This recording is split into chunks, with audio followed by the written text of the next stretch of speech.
be a lot of appointments for the next 5 years. I did, talk to today. Said he's good.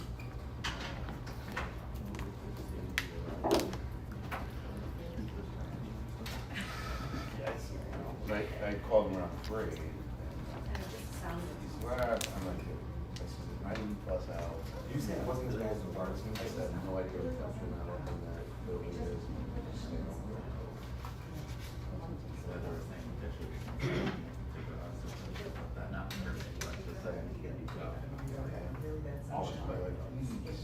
he said today was, today was the 3rd week after surgery. Well, yes, that, and I just got over hand and mouth, so my entire feet and hands and face feel everything. It was just, I feel layers I didn't have. It's like I have a mistake and What's all that? Oh, that's our potential cell phone pieces for the school. We're going to run one. We ordered 3 samples. They're light. Do either of you have a thicker case on your phone? What kind of cases do you Yeah, have? I have the, We'll try to put your phone in. What do you think? I have a wallet case. rock. Go see if that fits. Let's see if that fits. Mine What do you does. have, Jill? She has a wallet case, like Yeah, a thicker see if that case. It's not going to, but my wallet is That one. attached to it. Let's Yeah. see. Mine If I was, keep them mine was together, I never super, lose my phone I wallet. was here, what you I have a have? very thin case on mine. Even if without a case, That's I why don't know. I put my keys in my sunglasses. If I, and I Just put my barely. sunglasses. Well, I'm with my But if I don't, fits. if I don't grab my keys and put my No. sunglasses on, I Attached. forget my sunglasses. Who's yours? I gotta go back. How about the bigger one? I don't think the slots are not any bigger. No. No, none of the slots But are. those- No. Not playing with my Have them, those have them. Well, for all yeah, that. it does. Chris, what kind of case do you put on your phone? You have a thin. I have like a very I thin. don't think kids are gonna have this. I got the otter, but Bill's at the bottom. Yeah, they usually have. Yeah, you could an otter. They'll take them in their I- pocket. An otter, I don't know if an Person otter reads. case is gonna fit in that. Those things Yeah. are And I massive. got, That's what I Let's hope need. not everybody has those. 449. I don't think anyone's gonna have them. And these are just, Our phone's locked just dip for now. it, dip it towards you. There she is. I saw that at first too, I'm like, what the Yeah. inside? I know, I was like, Locking them up. Not So this they- time. So, You sent me the Pam, voicemail twice, Bill. The styrofoam ones do give you flexibility if something is thicker to shove it Can in. you hear us? That one Okay. does not. How you And feeling? I like it on green too. I understand, but it's got plastic. Good, good, here. It's got no give. The green one. well, we can go with the, we have the blue as a, another option. the blue is also Plastic, styrofoam. so it doesn't let it Oh, expand, I but see. it's The fat. styrofoam. The blue is styrofoam. Right, We don't need it like this. Try that one. right. Those would work Yeah. because they're fat, right? Like you can move the styrofoam, so if one I'll had a have to check fat. with Michelle tomorrow. One of those, these look identical. Their ones, and one was really a lot more money than the other. And I don't know why, because they feel like exactly the same. They do. This one actually, I actually, I have it right here. How many does this one want? It's just plastic. Like there's no give there. Here. A little. Yes. Yeah, the green one was 67. Okay, we don't like that one. She's actually.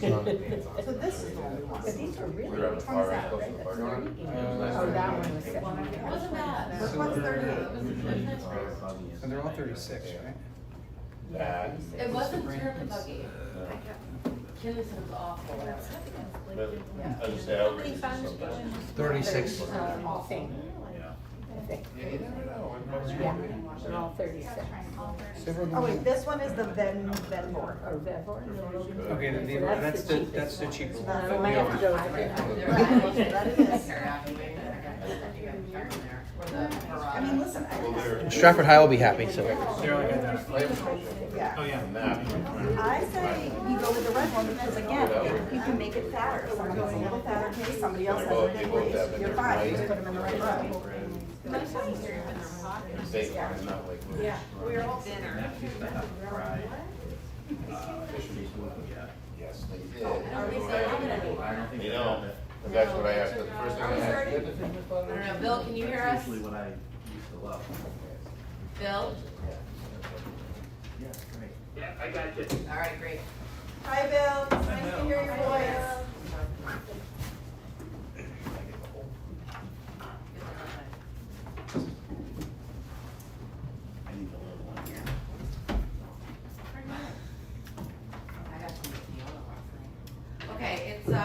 6:35, let's call this meeting of the Finance Committee to order.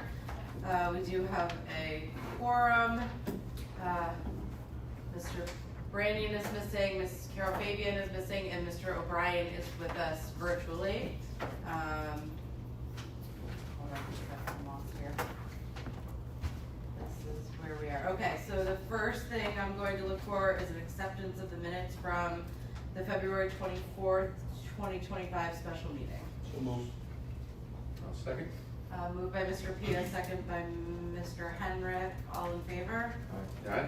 Any opposed? Motion passes unanimously. Items for discussion. There are no budget transfers tonight, correct, Pam? That is correct. The first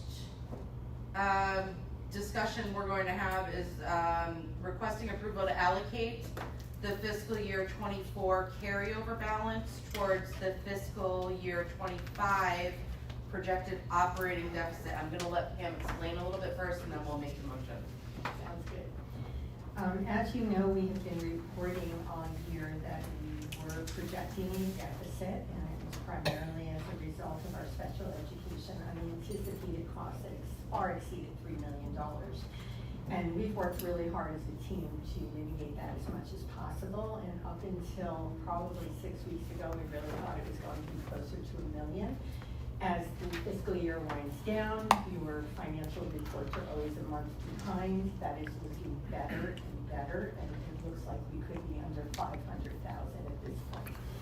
So as we were working through the various buckets that we have at the moment, meaning the Alliance grant, the $1 million carryover from fiscal year 24, and our current fiscal year 25 budget, we realized that we did not need to utilize as much of that $1 million carryover for the Hugh Mifflin Right to Read program. In addition to that, because we were slow in being able to fill vacancies within Alliance, and we had a lot of people coming and going between climate specialists and kindergarten aides, which are quite common and a little bit more challenging to fill, we had quite a bit of money there to spend down, and we do have to spend that by June 30th. So we reached out to the state. They allowed us, once again, if you recall, they allowed us to do this last year as well, use a portion of that money for the Right to Read program. So that further minimized what we needed to take from the $1 million. Sharing all of that with you, I'm happy to say that we can hopefully help our partners at the town a little bit more, and I'm asking the board to consider allocating up to the 500,000. I believe there's going to be a little less than or around 700,000 of that million remaining. So if you could at least give us up to the 500,000 to allocate for our deficit for this year, that would be a huge help. And then if there's anything remaining, whether it turns out to be 150, 250, we would come back to the board and we could either release it to the town at that point or repurpose it for some other need for the board of ed. Can I clarify, just for people that might have lost track, last June, you had a board meeting, we had a surplus. You voted as a board to use that surplus to purchase the reading program.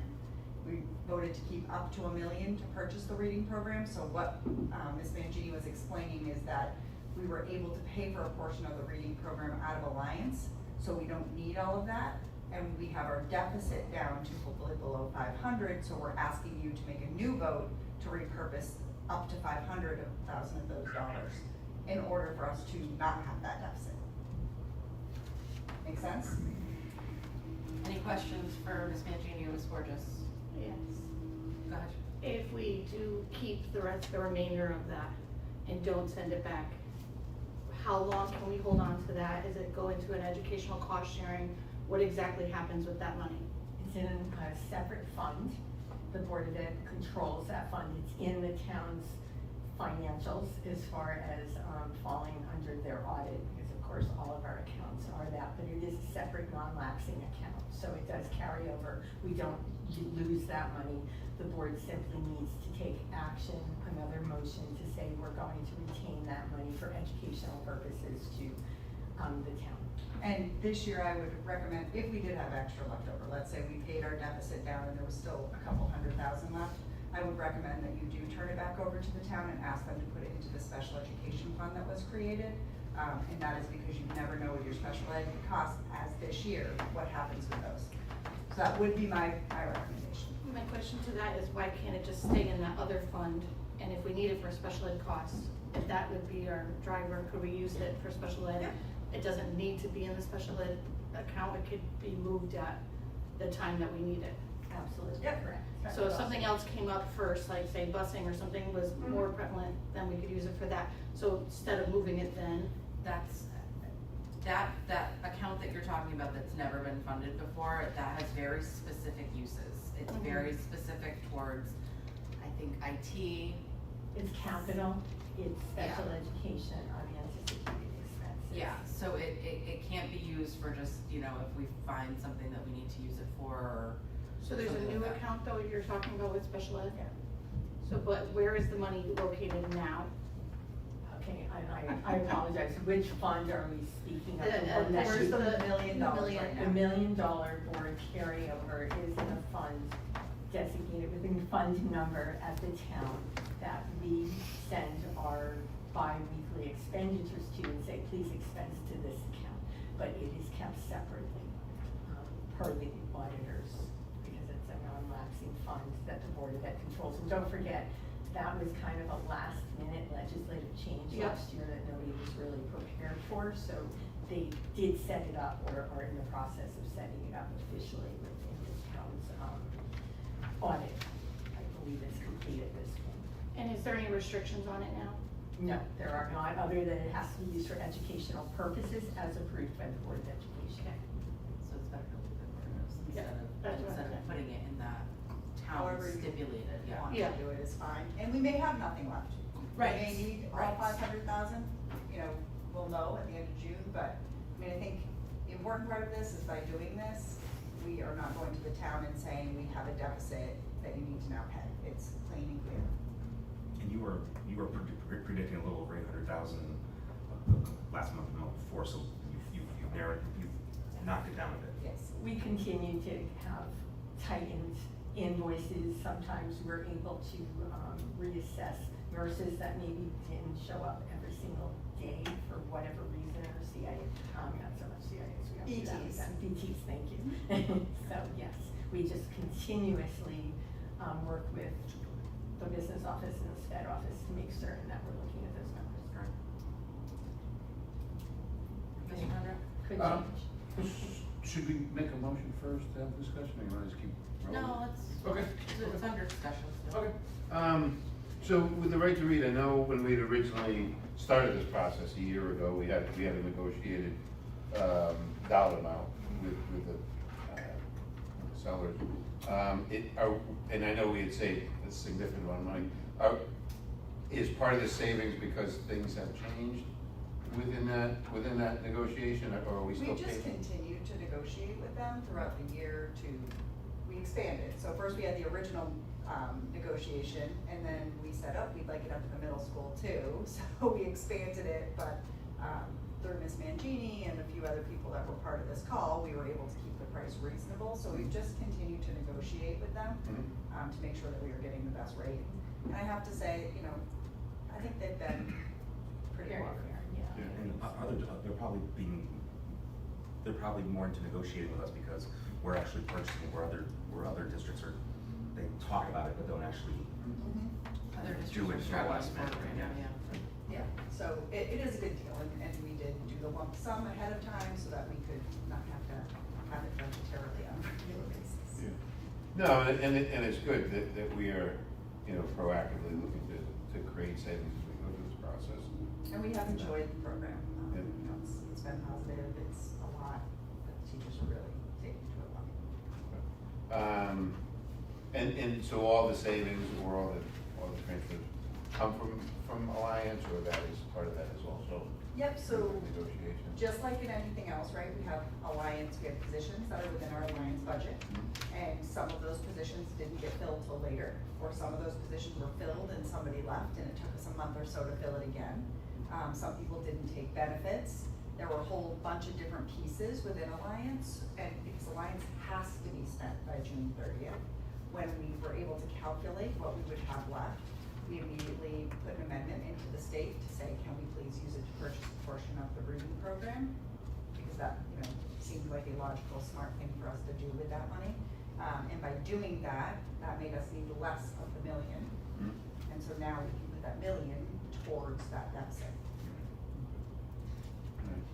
And again, just to, to the balance that it's down the road, it'll be a ways off, but, one thing we've done is created some collaboration, communication with the town. So before we as a board do anything, I would suggest that, yourself or somebody have that communication with them, get some guidance as to how we can work collaboratively to best use those funds and to help each other ensure that, those communication channels stay open. I know they've worked well with us over the last year or so, and I think we can continue that relationship. Yes, and I think they would agree that special education is probably where you're going to need it. They did some great things with legislation, and some things are heading in the right direction, but there are no official caps, no reductions, so this is gonna be a year where your out-of-district placements and your transportations continue to rest. At least for another year while they get all these agencies lined up and where they argue over whether the state or whether the Department of Ed is going to be overseeing those limits and mandates and caps. You're gonna have another year of a little bit of volatility. So I think everything you can squirrel aside for special ed is gonna be really necessary. I'm not even sure those will take a front seat now that I guess the governor's vetoed the land use bill. I'm guessing they're gonna be spending a lot of time involved with that, so education might be on the back burner for a little bit, so. Well, let's hope not. Let's hope not, yes.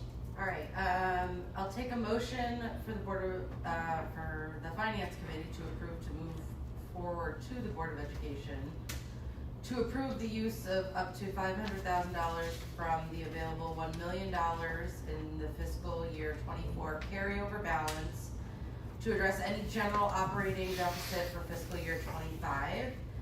The remaining carryover balance shall remain unallocated until further board discussion and action. So moved. Motion by Mr. Henrik and second by Mr. Kennedy. All in favor? Aye. Any opposed? And motion passes unanimously.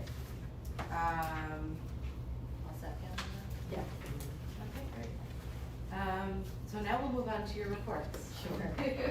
You do have the report for May 31st, and obviously it's reflecting everything we've talked about just now under our reallocation of those funds, but we do continue to review all of these line items. You will see some deficits at this point that we cleaned up a lot of them that we're able to within our board policy, but the ones that are a little bit larger and also ones that we always call housekeeping, we will bring to you as we have the past few years in August for you to kind of give us permission to do a blanket blanket transfer, that basically covers the special education deficits and the utility deficits that we will probably have in electricity, but we're doing well in natural gas and gasoline, but it's just the real basic operational accounts. It won't be anything different from that. Okay. Thank you. Any questions for Mr. Genie on that portion of reports? Mr. Pia? Looks good. Mr. O'Brien?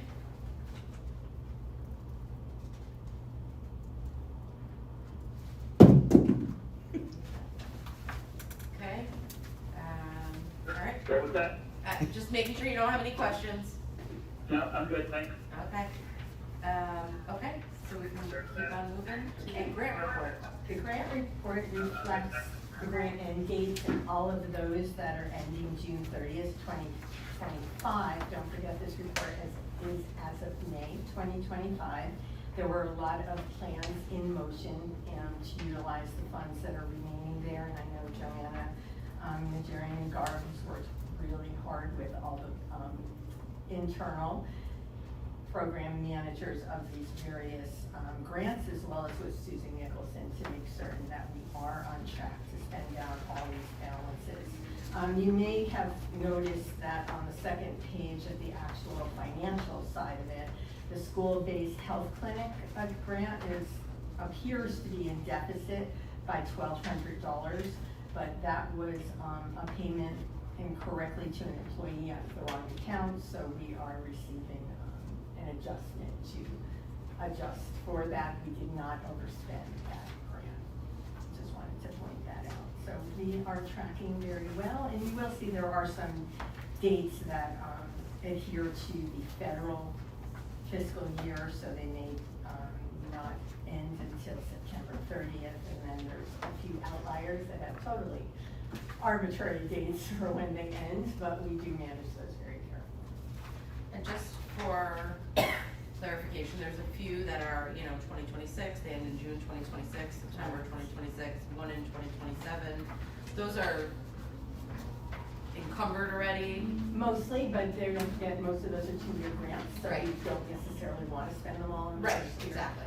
So you will see, some of them will have a significant balance, because we use, for example, 21st Century is a great example. We received for the middle schools $245,000. We do have it until September, so while we've spent some of it, we do have quite a bit left, and a lot of it will be used this summer. It goes into that second fiscal year. Any further questions on the grant report? Just out of curiosity. Mr. What's, Hand? Pam, what's the Mary Fitch Trust and what's the parameters of the trust? Mary Fitch Trust, that was a one-time, and Okay. don't quote me on that, because I am having a quick moment, if I can't really Don't worry remember. about it. But it might actually be in the narrative, but I know that that was a one-time. A one-time payment? That Yeah. That's fine. Oh, that, okay, that, I forgot it was called that. This is where we were, given Celebrate. money to celebrate teachers with breakfasts. Oh, So that's it great. was one time, and it was all spent. Gotcha, thank you. Thanks. Any other questions? And that was the breakfast we all went to? That That was. flood? They were No, very that was volunteer very- breakfast. This was, a teacher incentive grant that came out of the state. Mhm. And Joanna wrote it up and we won, and it was just an ability for us to do a breakfast or a lunch for the teachers in each of the buildings. And it was really wonderful. It was a little hard too, because our teachers' rooms are shared by all of our staff. And the grant was really particular that it had to be only for teachers. So, but some of the principals used some of their funds to make it for everybody. And our friends at CDEXO really did help us. They certainly did. How many towns received that grant? I don't know how many received it. It was a competitive grant.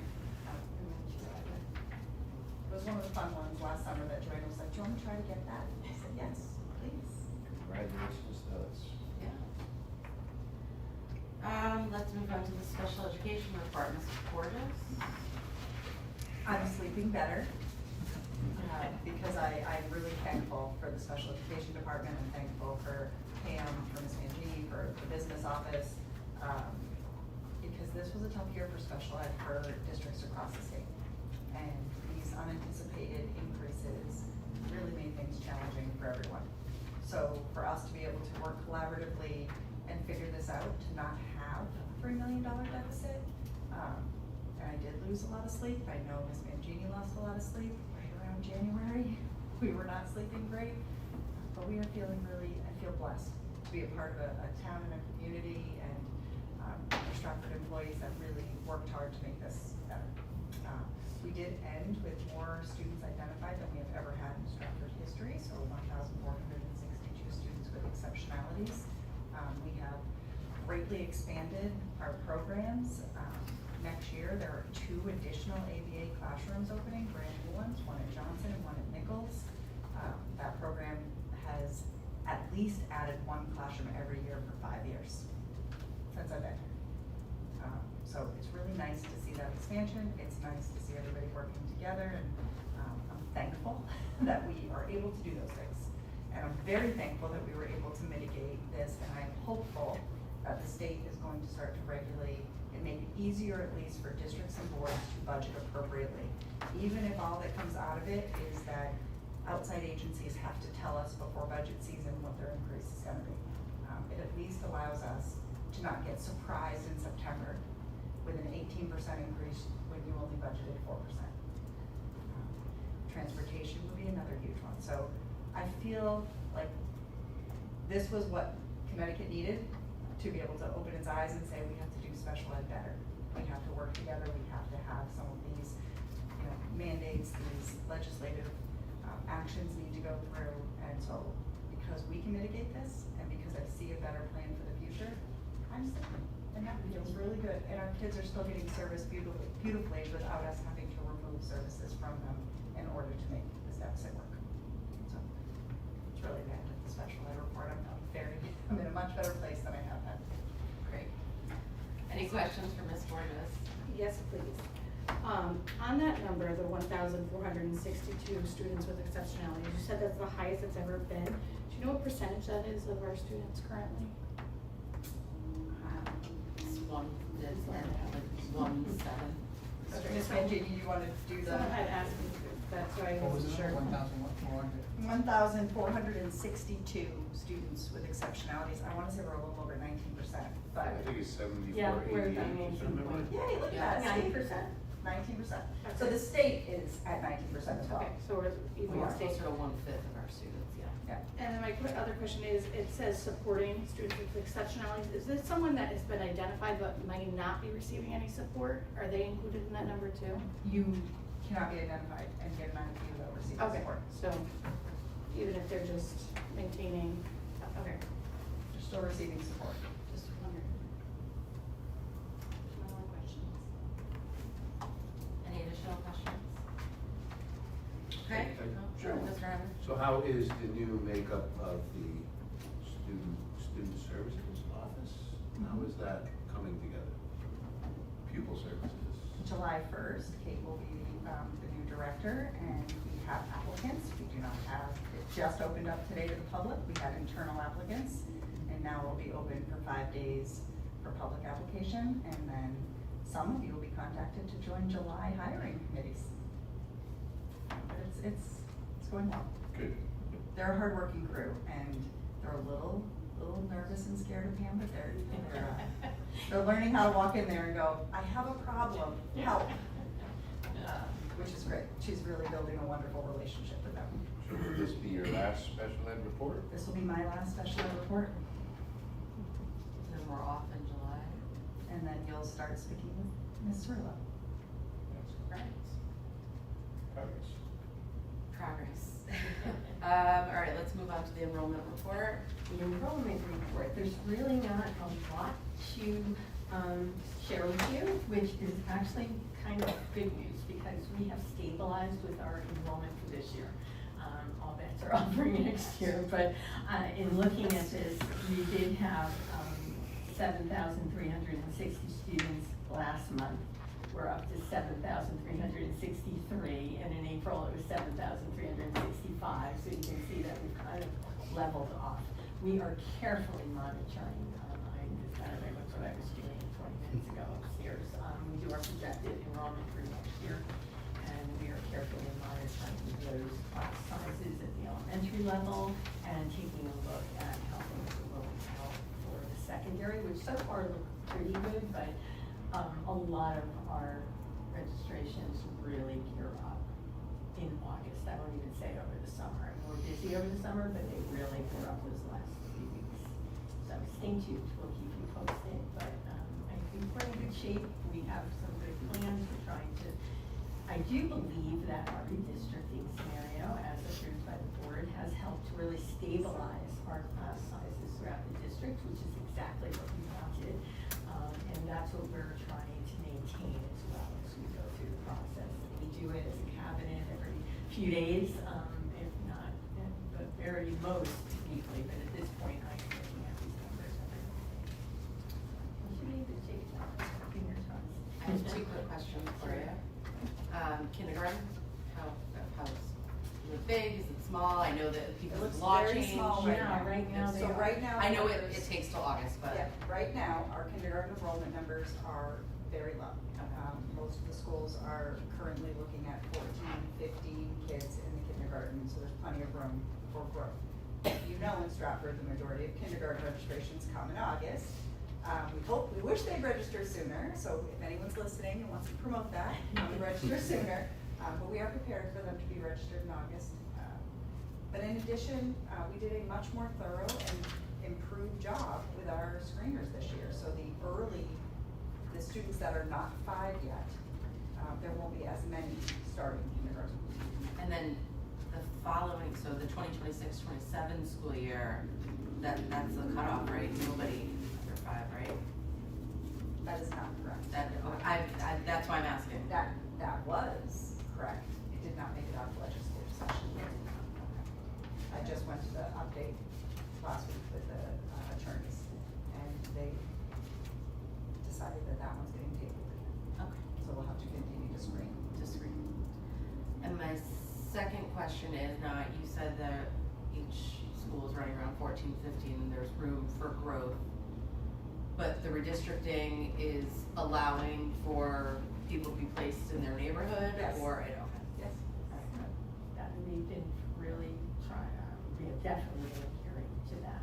That's where you're to be, that's where you're to be. We've been doing that, if you'll recall, since the board made their final decision on the redistricting scenario. We immediately, even with new students coming in, our point of reference was that if we could put children new children to the district back in February or March in the schools that they would have to go into, and this year we have that many fewer unhappy people, and it actually worked out well because I think it also helped us to see what our numbers were going to be very early on, so we have some real accuracy with that whole process. Good. Mr. Hendrick? So, June 2024, we're 7488, and then October 2024, we're at 7111, and then we bumped back. Why was in that time frame such a big decrease? We are working on changing this report for you because I had exactly the same question. Since I've been here, this has not been my favorite summary sheet. It's hard to follow. I say that because I believe that 7111 actually represents the number of students that we had at the end of June. Because if you go back and look at the October 1 report, and I know you don't have it, I just happened to because I was playing with it the other day, and I do have to get clarification from the IT Power School department, but when you look at the previous one, that number is still there. So I am guessing that if you recall, that entire bottom line is supposed to be previous month and previous year. It does say on that line, previous month enrollment, so I think. And I think the 7, because the total for October 1 of 2024 was 7111. So I am going to clarify that for you because that was my belief, but we truly are working on a new summary page because I find this a little bit challenging sometimes to follow. It's a little clearer, but each time I think we want to add something. Struggles they to put it pull where they the can fit it. magnets versus the outplacements. I think the Power School struggles to pull this report, so we'll work on it. So, and then we only had 3 explosives for the entire year? Which is, I'm guessing, down, or? Yeah. And That's in my board report. Okay, we'll wait for that then. And then, and again, you mentioned registrations. I know we changed the policy last year, maybe this is for that too. We changed the policy last year during vaccination. How are we handling that this year in regards to new existing registration? So we're always trying to support our staff, and it is overwhelming for our nurses at the start of the school year to have to chase down students who need their vaccinations. So this summer, we have 1 nurse each week for 10 hours a week, supporting our registration office, taking care of those new registrations and the vaccines before they get to the school. So that when they arrive at school, our nurses are not going to have to hunt down as many. So we're trying to be more proactive. Believe it or not, Stratford did have a nurse helping out registration way back in the years. It was maybe 6 years ago, 7 years ago. They did have a nurse helping, and it really does make a difference. So I remember when I registered my son, I had to go to stop at Richard and then have to move over to a nurse, yeah. Hmm. Good. Any other questions for the enrollment report? Okay, any other business, old, new? Bring up, and then our next regular meeting is, still to be determined. We're gonna hold steady and see how the summer goes and the final numbers and all that, and decide when the next meeting will be. Whether it'll be a couple weeks before the board meeting in August, because that tends to be a long meeting, or prior to the meeting, we'll make a call on that. So I'll take a motion to adjourn. All in favor? Aye. Any opposed? Motion passes unanimously. Thank you, everybody. Motion, meeting adjourned at 7:05. Aye, Bill. So we'll see you at 7:15, Bill.